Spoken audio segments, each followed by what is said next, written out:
हम आज की दौर पर आते हैं, तो हम आपने ओके। काफी अच्छा बता चुके हैं, क्योंकि जब तेलंगाना में एक हमारे मंत्री थे, उनके ऊपर इनकम टैक्स रेड हुई और किस तरह की भाषा उन्होंने प्रयोग किया है और किस तरह इनकम टैक्स अधिकारियों को उन्होंने बंदी किया है, वो एक शासन में है और वो संविधान के दौर पर।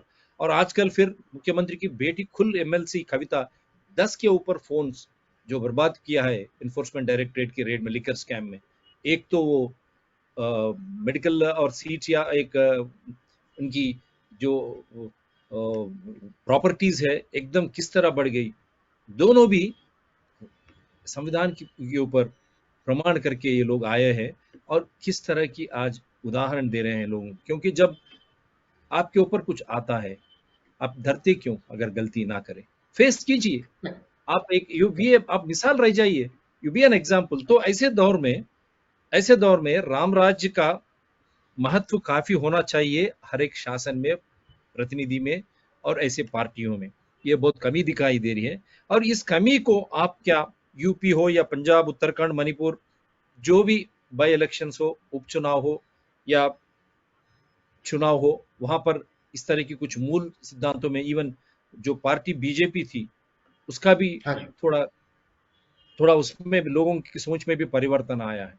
केंद्र में रहते हुए भी अगर बीजेपी भी कुछ वहां पर नुकसान उनको पहुंचा है, आप ये सोचते हैं कि ये राम राज्य वर्सेस रावण राज्य की सोच जो पब्लिक में गज जा चुकी है, क्योंकि ये लोगों लोगों की जो परेशानियां हैं उनको नहीं समझ सकते हैं, नहीं समझ पा रहे हैं या नहीं सुन पा रहे हैं, या उनको उस तरह की सुविधाएं नहीं दिया जा रहा है क्या? आपने बड़ा प्रश्न पूछा, थोड़ा आपका प्रश्न काफी वाइड है। मैं उसे जितना हो सके उतना शॉर्ट में देने की कोशिश करता हूँ। दरअसल आपने जो प्रश्न पूछा है, इसकी अगर जड़ों को हम देखें तो इसकी जड़ हमारी पोस्ट इंडिपेंडेंस से शुरू हो जाती है। हम्म, अर्थात जब पंडित नेहरू पहले प्रधानमंत्री थे और हम्म, सोमनाथ मंदिर के इनॉग्रेशन के लिए जब जाने की बात थी, तो हमारे हम्म, प्रेसिडेंट साहब को प्राइम मिनिस्टर ऑफ इंडिया ये लेटर लिख करके भेजते हैं कि आपको हिंदू धर्म का जो मंदिर हो रहा है, जिसका शिलान्यास हो रहा है, जिसका जीर्णोद्धार होकर के जब इनॉग्रेट हो रहा है, तो आपको उस प्रोग्राम में नहीं जाना है। थोड़ा सा और आगे बढ़ता हूं कि जब सरदार पटेल, जो कि होम मिनिस्टर थे, पहले होम मिनिस्टर थे, जब उनकी अंतिम यात्रा निकलने वाली थी और ऐसे कुछ 22 या 25 लोग थे जो दिल्ली के अंदर काम करते थे, क्योंकि उनकी अंतिम क्रिया मुंबई में होने वाली थी, तो सबको दिल्ली से बॉम्बे आना पड़े वैसा था। और उसके लिए सब लोग जो फ्लाइट से आना चाहते थे, तो प्राइम मिनिस्टर ऑफ इंडिया ने ये ऐलान किया था कि मैं इनका खर्चा मैं नहीं दूंगा, आपको अपने पैसों पे जाना है तो जाइए। यानी अगर आप देखेंगे तो डिफ्रेंशिएशन शुरुआत के काल से ही था। लेकिन अगर मैं थोड़ा और प्रिसाइजली कहूं तो भारत पाकिस्तान दो देश बने, उसकी नींव क्या रही थी? Religious ground. नॉर्मली कोई भी जगह पे डिवीजन होता है, उसके अलग अलग क्राइटेरिया होते हैं, लेकिन ये पहली पूरे विश्व में कंट्री है जिसका डिवीजन रिलीजियस ग्राउंड पे हुआ। ठीक है। दूसरा कि जो भारत देश के दो विभाजन हुए, एक तरफ पाकिस्तान बना, दूसरी तरफ बांग्लादेश बना, अगर रिलीजियस ग्राउंड के ऊपर विभाजन हुआ और अगर वो दोनों देश अगर इस्लामिक कंट्री बने, तो जो देश बच गया, जो भारतवर्ष की हम बात करते हैं, वो बाय डिफॉल्ट कौन सा देश रहा? हिंदू हम्म, राज्य रहा ना। अगर वो दोनों हाँ, इस्लामिक राष्ट्र हुए तो ये हिंदू राष्ट्र हुआ। तो ये हम्म, हिंदू राष्ट्र क्यों नहीं है? क्योंकि 1975 में इंदिरा गांधी ने सेक्युलरिज्म वर्ड ऐड कर दिया। हम्म, यानी हमारी मानसिकता कैसी हो रही है, इसके ऊपर हमें सोचने की जरूरत है। अब हम पॉलिटिशियंस की बात करते हैं, क्योंकि जो कुछ भी किया है हमने तो किया नहीं था, ये तो उस वक्त हाँ, जो भी पॉलिटिशियन पावर में थे उन लोगों ने किया हुआ है। ठीक। हम्म, तो उस वक्त वो सोच क्या रही थी, हमें उसके बारे में सोचना पड़ेगा। तो वो सोच ये थी कि देश का जो होना हो वो हो, पब्लिक का जो होना हो वो हो, मेरा, मेरे लोगों का, मेरे जान पहचान वाले लोगों का भला हो रहा है या नहीं हो रहा है, मुझे इतना ही देखना है। ये जो सोच पॉलिटिशियंस की थी, ये पॉलिटिशियन की सोच रावण राज्य की थी। अर्थात हम्म, सही क्या है, गलत क्या है, अच्छा क्या है, बुरा क्या है, क्या होना चाहिए, ये इंपॉर्टेंट नहीं है। मैं क्या सही मानता हूं, मेरे लोगों को मुझे जो देना है उसके लिए क्या सही है। इसी प्रकार से पूरी की पूरी करप्शन की जड़ें हमारे देश के अंदर पेनिट्रेट करी। अगर आप देखेंगे 1947 से लेकर 1967 तक इतना करप्शन कभी नहीं होता था। Lal Bahadur Shastri ji prime minister of India रहे, और हमने बहुत सारे प्राइम मिनिस्टर्स देखे हैं। नरेंद्र मोदी जी तो 2014 के बाद आए, 1947 से आज तक कितने सारे आए। गुलजारी लाल नंदा जी, अभी उनका एक मैसेज आया था कि Gulzari Lal Nanda ji being the first prime minister, I mean one of the prime minister, उनके पास अपना रेंट पे करने के पैसे नहीं थे। उनका घर से वो सामान बाहर निकाला जा रहा था, तब किसी को पता चला कि ये गुलजारी लाल नंदा जी है। यानी कि हमारे लीडर्स एक जमाने में वो भी थे जो राम राज्य की तरह अपना जीवन अपने लिए कुछ सेवा नहीं रखते सेवा थे। भाव के थे, सेवा भाव के थे। राजनीति सेवा भाव, मतलब सेवा भाव था। बिल्कुल। तो लाल बहादुर शास्त्री जी या गुलजारी लाल नंदा जी या अटल बिहारी वाजपेयी जी या प्रेजेंट गवर्नमेंट नरेंद्र मोदी जी, ये चार मिनिस्टर्स को आप देखेंगे तो इन सब का जो भाव रहा है वो समाज के बेटरमेंट के लिए क्या करना, कैसे करना, वो सोच रही है।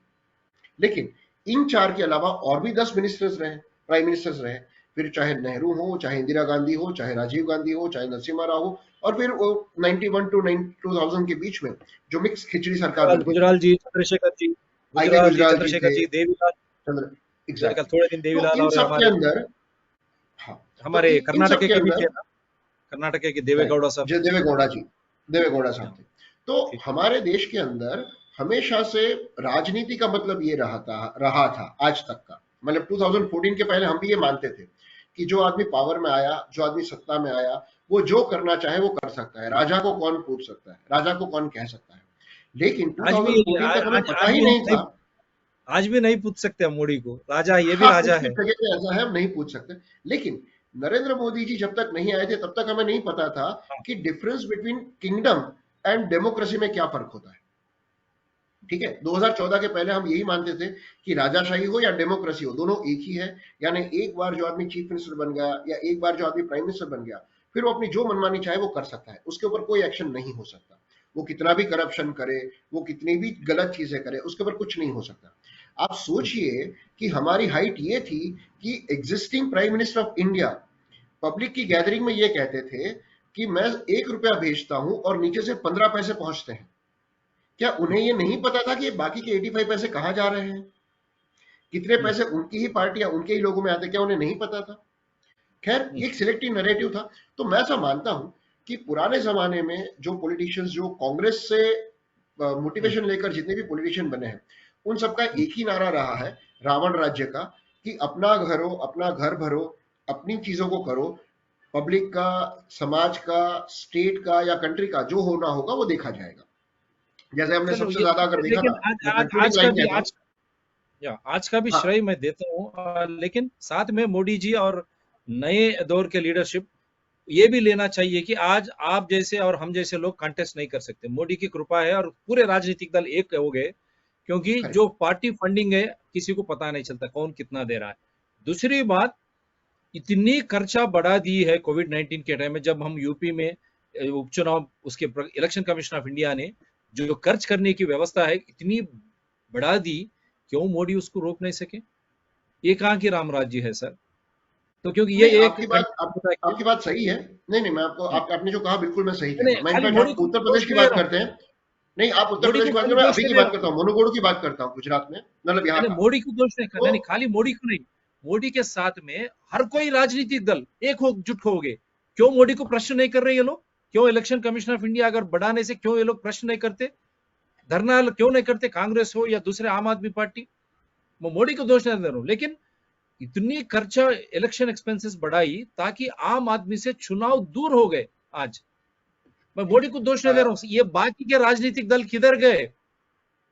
नहीं, मतलब और आपने जो जो कहा, संविधान की मैं जो उसी के ऊपर आ रहा हूँ। लोकतंत्र की बात करते हैं, ये लोग कहाँ है? नहीं नहीं, अब मैं, आपने जो कहा बोलिए। मैं उसी के ऊपर बात करता हूँ। अगर आप देखें, मतलब मुझे याद है या, कि 2004 की बात कर रहा हूँ, कि जब प्रजा राज्यम चिरंजीवी जी ने पार्टी बनाई थी, तो एक एमपी बनना है आपको तो 10 करोड़ रुपए फीस था, और अगर आप एमएलए बनना चाहते हो तो 5 करोड़, और ऑफिशियली सबको पता है ये। ठीक है, और ये ऑलमोस्ट सभी जगह पे, ये मोदी जी की बात 2014 की बात नहीं, मतलब 2004 की बात कर रहा हूँ। तो ये एक व्यवस्था रही है। इवन 2014 के इलेक्शन की भी टिकट की आप बात करें तो कांग्रेस के ऊपर कहा जाता है कि जो कलेक्शन हुआ था, स्पेशली एक आदमी रखा गया था, एक फ्लैट पूरा सिर्फ कैश कलेक्ट करने के लिए था। तो ये सारी चीजें जो है, ये एक 1947 से 2014 तक की व्यवस्था बनी हुई है। बहुत सारे लोग हैं जो आज भी उसी व्यवस्था के ऊपर चलते हैं। मुझे लगता है कि यहाँ पर समझदार पब्लिक को बनना है, पॉलिटिशियन को नहीं।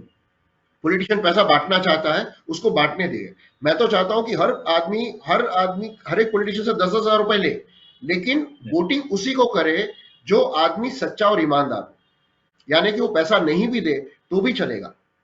तो आज इस व्यवस्था को बंद करने का तरीका एक ही है कि कांग्रेस ने इतना लूटा है, तो जब आपको पैसा देने के लिए आती है 100% लो, क्योंकि डाकू के घर पे डाका डाले तो उसको डकैती नहीं बोला जाता, चोर के घर चोरी करे उसको चोरी नहीं बोला जाता।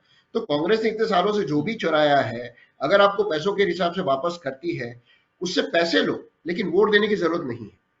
ये मानसिकता लेकिन पब्लिक के बीच में आनी चाहिए, ताकि कोई आदमी पैसे दे करके इलेक्शन जीत ही नहीं पाएगा।